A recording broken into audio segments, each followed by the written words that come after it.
I call to order the Board of Health meeting for Tuesday, January 19th, beginning at 5 p.m. A quick reading to go over the Zoom instructions. In keeping with the ongoing emergency order from Governor Charlie Baker to limit gatherings and maximize social distancing, and under legislation passed to address remote board meetings during the emergency declaration, this meeting will be conducted over Zoom. Attendance by board members will be remote, and remote attendance shall count toward quorum. The meeting will be broadcast live and recorded on ECAT. To join a remote meeting using your computer, click on the URL at the top of the meeting agenda or copy and paste it into your browser. To join a remote meeting using your phone, call the number provided underneath the URL. You will be needing the meeting ID to join by phone. Also, if anyone in attendance has any questions, please feel free to type into the question and answer box and state your name and your address for the record. And the only thing on the meeting agenda today is the coronavirus update. Very good. So I'm going to screen share. Ooh, what just happened? Okay. So I'm going to go up here and do this. So thank you very much, Aria. As many of you know, or all of you guys know, my name is Kristen Kennedy. I'm the Director of Health and Community Services for the town of Easton. And I am going to give a brief update tonight on where we are with COVID-19 and the town of Easton. So let's start right in with where are we today? I kind of give these numbers at the beginning of most of these presentations, and I know we were not able to meet and have this presentation in December because of holidays and whatnot. But the numbers look quite different than the last time I presented this information to you. According to my calculations right now, we are at 1,425 confirmed cases since the beginning of COVID in Massachusetts. We have 536 confirmed cases up to the week before Thanksgiving. So we had 536 pre-Thanksgiving.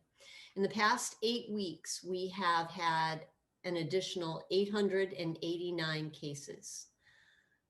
For the past 2-week period, which is what's normally reported in the state's report, the data pull will actually happen tomorrow. So this number in all likelihood will be higher.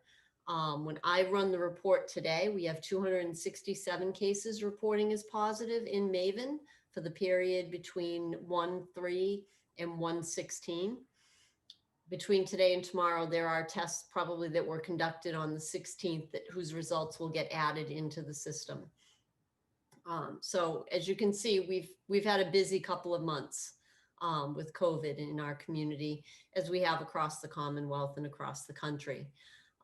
I was able this time for this one to bring in and put in the active COVID clusters. I know I've referenced in past presentations that we're seeing the exact same thing that they're seeing statewide as far as clusters and where the spread is happening. And this information is available and updated every week in the weekly Department of Public Health dashboard that is published on Thursdays.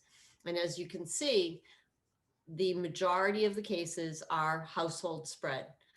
This is the report from a week ago, and they were able to have report out 21,558 household clusters. And that's, you know, when more than one person within a household is diagnosed and they're linked together. One of the really important things I can't stress enough when people are called by CTC, and CTC, the Contact Tracing Collaborative, is actually doing the intake on a positive case, is the importance of being honest about who the contacts are. It is immensely helpful that people are informing their own contacts. But for us, it's very important that we know who those contacts are and we're able to link them and identify where spread is happening. We have had, in this past week, I've had a number of households that are not reporting that there are 3 or 4 other people in the household until they test positive. and we're having to go back and link those together. But as you can see, the majority of them are, just as we've been saying, in household settings. There's some senior living spread going on. There's some social gathering spread going on, some parties, organized athletics, but nothing comes up to the level of those household spreads. So the biggest question on everybody's mind right now is, when can I get the COVID vaccine? And the state has produced this graphic, which they have already told us will change, can change, intend to change Tuesdays and Thursdays after 5 p.m. So any changes that have been discussed with the committee and then agreed upon, this will be updated at least twice a week if changes are made and clarifications are made for different groups. What's important for everybody to understand is this phasing is determined by the Commonwealth, not by us. And we are under direction, instruction to not move. We're not allowed to move into the next category within a phase until we've completed, to the best of our ability, the category that we're in. For us, the first category that we're able to actually actively participate in is the first responders. And I will talk some more about that as we move through this. Right now, the next category you can see on here is congregate care settings, which includes corrections and shelters. Likely would be our group homes, of which we do actually have a considerable number in town. Followed then by the home-based healthcare workers, and then followed by healthcare workers doing non-COVID facing care. And on the Department of Public Health's website, there's further explanation as to what these categories mean. But for all of you and for anyone watching tonight, important takeaways from this are the distribution channels and the capacity are not known to us for the most part right now. We don't know. We're working in that tier right now, and everyone in the Commonwealth is working on the first responders. Congregate care settings, nobody has told us who will be leading the charge with that. We have not been told what our role will be. And those roles, even once they are defined, continue to change. We don't know if, like some of the previous bullet points, the Commonwealth may decide to bring in and use existing partnerships as they have for the long-term care facilities by bringing in CVS and bringing in Walgreens and having them actually go to the sites. But we don't know if that's the plan yet. We literally are finding these things out oftentimes in time with the press release where the governor is telling everybody how this is going to happen, or in a lot of cases, we're actually hearing about it ourselves at the press conference, and then having to scramble to find out what it means. The state has added a new graphic on top of this one, and in conjunction with this one, which really gives a nice timeline as to, and illustrates that fact that we started with the forward-facing healthcare workers back on the 3rd week of December. And then we moved to long-term care facilities, skilled nursing facilities, and then into the first responders. And this is where we are. We're now in the 3rd week. They'll be updating this on a weekly basis as well. And we're seeing the police, EMS, first responders. Today was, I believe, the first day that Gillette opened and was available as a large-scale facility for pre-registered first responders.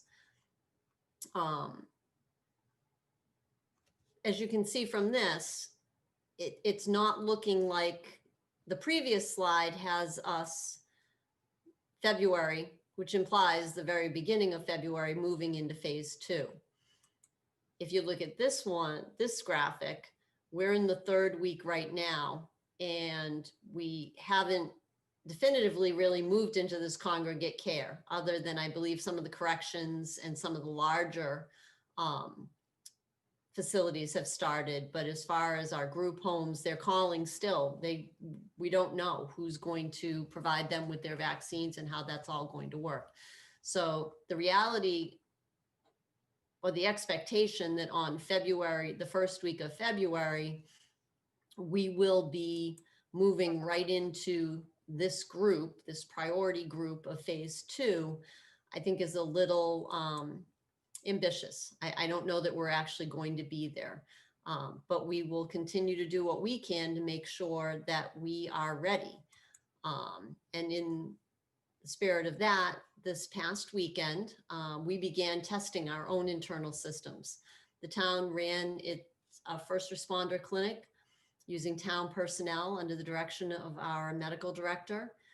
This included 20 firefighter paramedics who were trained in doing the vaccine administration, many of which got to test out their skills over the weekend. Our Easton Emergency Management Association, which is comprised of many of the department heads of the departments actively involved in this, will be meeting later this week to do an after action on how things went. By all accounts, they went very, very well. If anything, we actually underestimated our abilities and could actually handle a much higher flow than what we tested the system with. There was a little nervousness going into this and testing the whole thing because we all, for the first time, were using a new software package that the state has rolled out that allows us to handle registration, report back out to the state, and manage the vaccine process inventory from start to finish in a virtual platform. The other thing that went on this weekend that it has two advantages to it. It had two sides to it.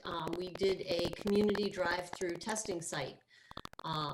This actually was a great public service. We had over, I think, 96 residents who came out to be tested. There was a pre-registration process that we developed to have people register. We were able to add some slots immediately back into the queue as people canceled. I really can't say how much I appreciate the people out there who were not able to keep their appointment and did go back into the system and free up the appointments because they were scooped up by other residents quite quickly. This also gave us an opportunity, while it isn't the same, testing is a little bit different than administering vaccine, it gave us an opportunity to test out the flow and the process and how many people would be needed. Again, we'll be discussing that in our after action review later on this week, but by all accounts, I believe the event was very well done and very well received by the community. In addition to that, we continue to meet as a management team at least twice a week to do departmental updates and share information.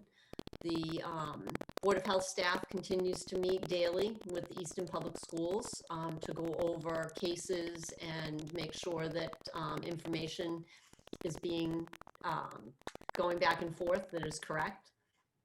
We are in the process of having additional staff trained in the reporting system of Maven. And this week, as I said, the Easton Emergency Management Agency will begin meeting with an expanded group to begin assessing our abilities to vaccinate additional groups as we work through the phases. We also have in draft right now a planned revamping of the COVID website that will focus on easier access to information and resources that the community are looking for. I think everybody knows where to look to realize that town hall isn't open. I think it's time for us now to shift and provide more current information as to what people are looking for. And one of the things that we'll be highlighting on that, and we strongly recommend everyone to do, is to begin educating themselves on the vaccine. And speaking with their primary care physicians if they have any questions, so that when the opportunity is in front of them and they have the ability to choose whether or not they want to get the vaccine, they're ready to go. because we're going to be ready as soon as we possibly can be to move forward into the next phase. I just wanted to give a brief update on the flu season. Apparently, by all accounts, it has actually been a very mild flu season.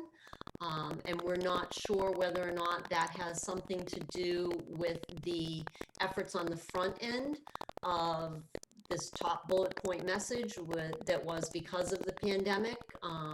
Reducing the spread of respiratory illnesses was very important. People were encouraged to get their flu shots so that we weren't having competing viruses out there, and that resulted in people needing to be hospitalized. CDC continues to recommend that you get a flu vaccine, but the new development in the past week or two has been that Massachusetts' requirement for vaccination for school children has been suspended. They are no longer, they're recommending it, but they are no longer going to be putting efforts into having the schools check and make sure that kids have gotten their vaccine, because we really need to move on to what can be done for COVID. And it's allowing everybody to reallocate their resources and their time to the vaccine for COVID-19. That is it for my update for tonight. There's still much that needs to be done. We continue to work together. The departments in the town continue to work together in an amazing cooperative way. And we all have the common goal of ending this pandemic and supporting the community as much as we possibly can. Does anybody have any questions tonight? I've been asked, we're planning on doing more clinics. If we're planning on doing more clinics. So yeah, as we move through the phases, we will be looking at each phase. We are in the queue. We have done everything to position ourselves to be able to do whatever the state allows us to do. We have resources. We have, as I mentioned earlier, we have 20 firefighters/paramedics who have been trained in how to administer the vaccine.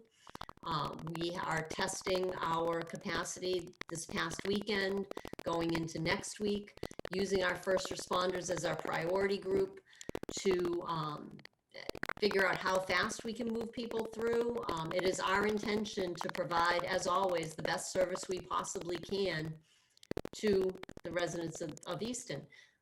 That said, it doesn't necessarily mean it's always going to be the easiest or the best place for our residents to get the vaccine. We have no idea. The state is informing us, as I said, as we go.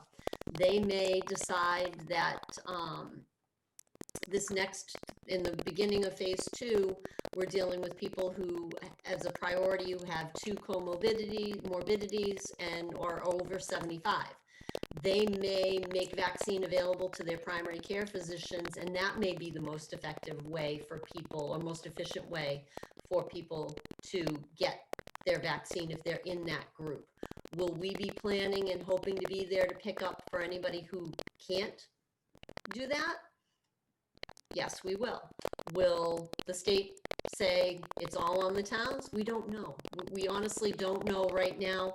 As I said, I am getting phone calls today. I don't even know who to send our group homes to yet. But we intend to do everything we can do to facilitate getting these vaccines into the residents that want them.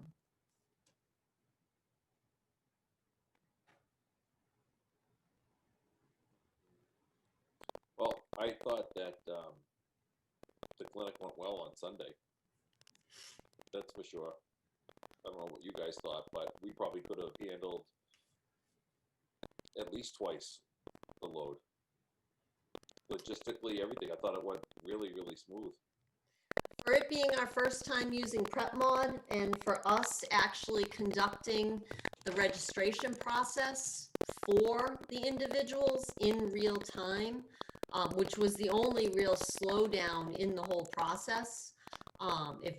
If we are able to now trust the process and start relying more on people entering their own information, we easily could do double, triple, I think even 4 times what we Oh, were yeah. able to. No, I mean, there were no hiccups. There weren't- No, no, there really weren't. It was very nice to test all the technology out and see it all come together. There were no reactions to the shots. Nothing. I was impressed when I left on Sunday at how well it went.